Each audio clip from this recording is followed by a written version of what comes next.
So in the earlier video we have seen how to parse the Amazon Flipkart.com, and now I am going to show you how to search parse this Amazon. So here also the first step is same. Suppose I search something, so here also a part of the URL gets modified where the search item comes. So I have to copy the URL. So here also I have already done this, so I am just showing you I have already done this. So I am putting the item in between so that this comes here, item. Now what I am doing here, okay, so let's just comment this part, and let me show you the steps one by one of what we have done here, right? So here also first of all we have to do this source equal to get URL text. So the same thing that we did in this Flipkart video. So what I have done here, first of all I have to use the request library, request.get function to get the source code, and then I use the BeautifulSoup to parsing this code in a LXML format. But if you look at this, in the earlier example for Flipkart, what I did was I used this method called maths to find this particular div class that was used for Amazon, but that was used for Flipkart, sorry. But if we look at this, Amazon uses a much more complex system, and which is a bit difficult to understand. So let me try to explain you. If I put this inspect here, you will see that this is a span class and not a div class. So when there is a span class and not a div class, you understand that some sort of client level scripting is used here for generating this search result. And you can see here, if I take another one, you will see that the codes are not very similar. If I put here inspect, so it is basically pointing to the same space, right? Or if I look another one, all at 499, or let me see this one. So if I do this inspect, so it is basically guiding me to the same place in the source code. So this clearly indicates that this is actually a more complex method of encoding or encoding the website. So if we look at the elements, all the elements, this is a span class, and here this is a span class whose name is a price hold. So again the name is also complex. So you can see here we cannot use this method directly here for parsing the Amazon website. So what I do here is that first of all, let me just try to write this soup in a particular text file, just like we did in the example earlier. So I just copy this code and I put it here. So let's name it test HTML2 or maybe test HTML Amazon, and I run this code. So the code has already executed, and if you check this, oh, where is it?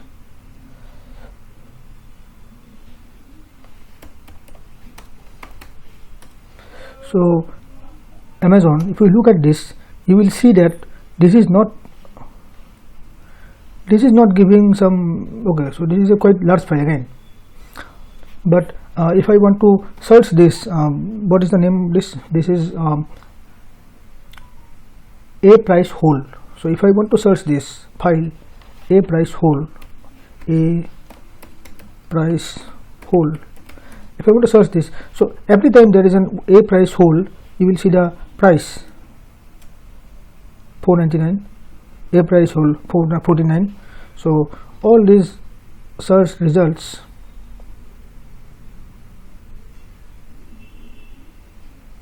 are actually appearing in this file.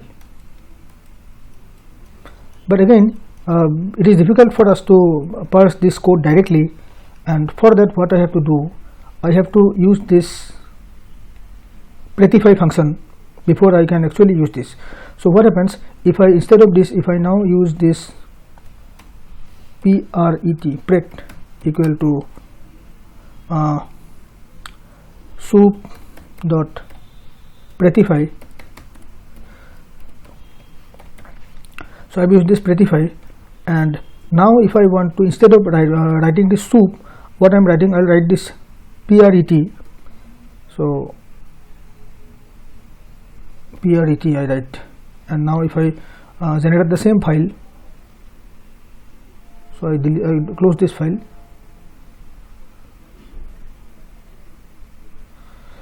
So but again this will become very small. Why? Because if you see here, this is actually an erroneous file, because it is this is actually a security scheme of Amazon, which is again a problem. So because when we automatically try to parse a file, then it sometimes blocks the result. So that is one more problem. So it is asking, so it is a robot check. You can see this is a robot check. So we have to try this again and again to get the result. So once again I did this. So again you can see that the file size is very small. For this test HTML, that was for Flipkart, the size was only to about 958 KB, and now it is only 6 KB. That means it is doing a very thorough check of robotic activities. So therefore Flipkart, compared to Flipkart, this Amazon is much more secured, what I can say. So but if I do it again and again, if I run it again and again, then for example now it has become bigger. Now you can just set the size is about 428 KB. That means this time we have bypassed the security check of Amazon, and we have actually landed with a very valid result. So now if I look at this, I will see that I will see that now if I search this a price whole, if I search this, you will see after every a price whole you will see the price, a price whole, price, a price whole. Okay, so now what I want to do is that I want to manually parse this data, because instead of writing this to a text file, because this data is already available with me in this variable called pret, I already have this. So instead of doing this, what I do here, I can do one thing. If so, I will not write to the file again. I delete this part. This part was only for explaining you how the things is working. Now what I do here is that so what I have done here is that I have put an if else condition. If suppose length of pret is less than, suppose 6000, then you can say that this is error, because this time, and else I am doing this part. Else what I am doing here, else I have to for the entire length I have to do this test. So I have to manually test this. So I am not going to explain very in details what we are exactly doing, but if you look at the code you will understand. So basically we have a large array of strings of characters, and I need to parse this manually and get some data. So what I am doing here is that because see what I am doing here is that for the entire length of this pret, while k less than, or I have to initialize this with some value of k. So let's say k equal to 0. Okay, while k is less than length of pret minus 1000. So again I am doing this 1000 because we know that towards the end of this file, if we look at this thoroughly, towards the end of this file, for about 1000 characters there is no useful information.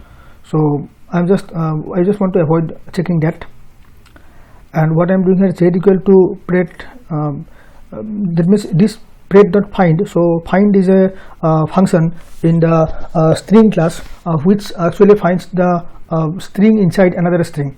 For example, if I do Let me just show you. For example, if I have suppose x equal to string a b c d e f z, and I want to do suppose z equal to find x dot find d e, then it should give return the index, because it is 0 1 2 3, so it starts here at 3. So this returns the starting index of this substring inside the big string. So I am finding all the elements in the string that starts with a price whole inside the string, and what I am doing here is that if z equal to -1, that means till it is available, because if you see this, if you put here suppose z equal to x dot find something which is not here, for example wx, so wx is not here, so now if we see z equal to -1, so if it cannot find the substring inside the string, it returns a -1. So if z equal to -1, it gives a break, and if not, then it prints all the value of that particular string. Actually I am just randomly printing 50 characters in this case, but I can actually do it more number of times. I can do some method for actually parsing this data and showing extracting some meaningful information from it. So now you can see here, so okay, so it is actually showing the price. For example, if you search shoes in Amazon, so although this will not be in the same order, or maybe I think I should do this from, okay, it will shoes. Okay, so if I search shoes here, we should get almost this same result. 474 is there actually. So again, each time we refresh the search result is different, so it starts from 474, 449. So you will actually find all the prices which are available in this search page. So that's why that's what we have got here. So we can do further processing to get this result in a more convenient form. So what I want to say is that every website needs a completely different approach for scraping, and we always have to use different kinds of our own intuitive techniques for web scraping. Thank you.